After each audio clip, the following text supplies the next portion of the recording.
Hello friends आपण मैंने तो तरंग टीवी रे प्रसारित लोकप्रिय सीरियल राययोग निश्चय देखुथि और बेस पसंद मध्य करुथिबि।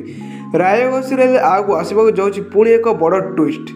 सीत एपर्यंत मरी नाहांती, बंचिछंती। सीत परि दिसुथबा एक डुप्लिकेट मनिषर लास्ट सीत निजे ही प्लान करी पुलिस सामना को आनिछंती, जहा द्वारा सी दिया को जेल रे पुराई पारिबि और दिया प्रति निजर प्रतिशोध नै पारिबि। तेज फ्रेंड्स सीत दिया को जेल पठाइया पर एबे सीत कर गोटे टार्गेट आयन को केमती निज रास्तार हटाइबी सबुदिन एथिपाई सीत आउ आयन को किडनैप करने जाउछंती।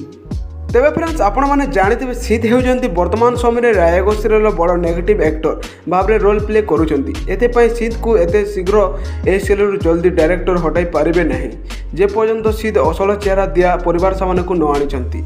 तेज फ्रेंड्स दिया जेल रे समय सीत आयन कर किडनैप करने जाउछंती। तेबे दिया किपरि भाव में जेल थाई आयन कर रक्षा करें और सीत असल रूप परिवार सामना को आनी पारिबे और निजे निर्दोष बोली प्रमाण करी आगु देखा पाइबे।